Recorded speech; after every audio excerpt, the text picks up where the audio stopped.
আসসালামু আলাইকুম। প্রবাসী নিউজ টিভি চ্যানেলের নতুন ভিডিওতে সবাইকে স্বাগতম। এই ভিডিওটি সকল কাতার প্রবাসী ভাই ও বোনদের জন্য অনেক গুরুত্বপূর্ণ, কারণ এই ভিডিওতে কাতারের দুটি গুরুত্বপূর্ণ বিষয় নিয়ে আলোচনা করব। তাই ভিডিওটি শুরু থেকে শেষ পর্যন্ত দেখার অনুরোধ রইল। আর আপনি যদি আমাদের প্রবাসী নিউজ টিভি চ্যানেলের নতুন দর্শক হয়ে থাকেন, তাহলে অবশ্যই চ্যানেলটিকে সাবস্ক্রাইব করে পাশে আসা বেল বাটনটি অন করে দেবেন। তো চলুন মূল আলোচনায় যাওয়া যাক। আলোচনার প্রথমেই থাকছে কাতার প্রবাসীদের সচেতনতায় রাত দিন ছুটছেন কাউন্সিলর মুস্তাফিজুর রহমান। বিশ্বব্যাপী মহামারী করোনা ভাইরাস সংক্রমণ দ্বিতীয় ঢেউ শুরু হয়েছে। ইউরোপ সহ পৃথিবীর বিভিন্ন দেশে নতুন করে স্বাস্থ্যবিধি মেনে চলতে বেশ কিছু বিধিনিষেধ আরোপ করা হয়েছে। কাতারি নাগরিক সহ সকল অভিবাসীদের করোনা ঝুঁকি এড়াতে স্বাস্থ্যবিধি মেনে চলার আদেশ অব্যাহত রয়েছে। কাতার সরকারের সচেতনতার পাশাপাশি নিজের দেশের নাগরিকদের নিরাপদ রাখতে কাতারস্থ বাংলাদেশ দূতাবাসের উদ্যোগে নিয়মিত বাংলাদেশি এলাকা, বিশেষ করে নাজমা, ফিরোজ, আব্দুল আজিজ ন্যাশনাল জায়দা টাওয়ারে প্রচারণা চালানো হচ্ছে।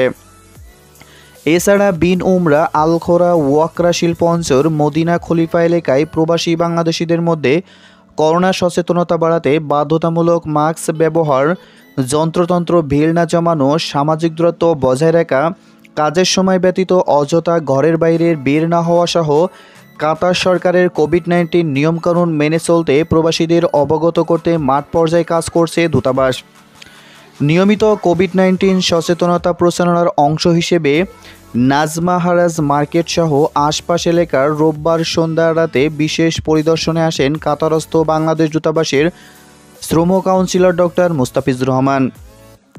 তিনি বলেন, কাতারে নিযুক্ত বাংলাদেশের রাষ্ট্রদূত মোহাম্মদ জসিমউদ্দিনের নেতৃত্বে করোনাকালে প্রবাসী বাংলাদেশিদের জীবনযাপন যেন নিরাপদ হয় এবং কোভিড-19 থেকে যতটা সম্ভব বেঁচে থাকার জন্য বাংলাদেশিদের আতঙ্কিত না হয়ে সচেতন থাকতে প্রচারণা কার্যক্রম চলমান রয়েছে।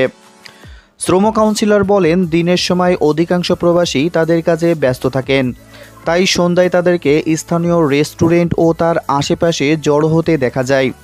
সন্ধ্যা রাতে এই সময়টাতে তাদেরকে পাওয়া যায় বিদায় তাদেরকে বোঝানোর চেষ্টা করি যাতে তারা সামাজিক দূরত্ব বজায় রেখে মাস্ক ব্যবহার করে। তিনি বলেন, দূতাবাসে অফিস সময় শেষে আমি সন্ধ্যায় বাড়তি সময় প্রবাসীদের জীবনের নিরাপত্তার জন্য কাজ করাকে দূতাবাসের নৈতিক দায়িত্বের একটি বাড়তি চেষ্টা বলে মনে করি। কোভিড-19 সচেতনতার প্রচারণায় কাউন্সিলর মুস্তাফিজুর রহমানের সঙ্গে ছিলেন দূতাবাসের প্রশাসনিক কর্মকর্তা মোহাম্মদ শামীম চৌধুরী, সাইদ লিটন সহ অনেকেই। কাতারে এ পর্যন্ত 10 লাখেরও বেশি মানুষের নমুনা পরীক্ষা করা হয়েছে। আক্রান্ত হয়েছেন 1,34,000-এরও বেশি মানুষ, যদিও এরই মধ্যে 1,31,000-এর বেশি জন সুস্থ হয়ে উঠেছেন। 35 বাংলাদেশি সহ মারা গেছেন 232 জন। এখন প্রায় 2700 মানুষ বিভিন্ন হাসপাতালে চিকিৎসাধীন আছেন। এদিকে বিদেশে থেকেই ভোট দিতে পারবেন প্রবাসী বাংলাদেশিরা। বিদেশে বসবাসরত বাংলাদেশি নাগরিকরা সেখানে থেকেই দেশের সব ধরনের সাধারণ নির্বাচনে অংশ নিতে পারবেন।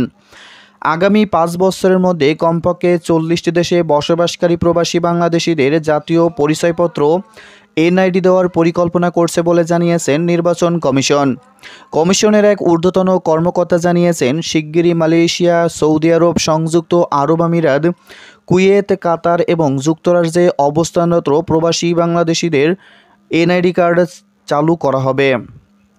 তো বন্ধুরা, এই ছিল এখনকার মতো দুটি আপডেট নিউজটি যদি ভালো লাগে তাহলে অবশ্যই একটি লাইক করে দেবেন। আর আপনি যদি আমাদের প্রবাসী নিউজ টিভি চ্যানেলের নতুন দর্শক হয়ে থাকেন তাহলে অবশ্যই চ্যানেলটিকে সাবস্ক্রাইব করে পাশে আসা বেল বাটনটি অন করে দেবেন। পরবর্তী কোনো আপডেট নিউজ নিয়ে হাজির হব। সেই পর্যন্ত সবাই সুস্থ ও ভালো থাকুন। ধন্যবাদ।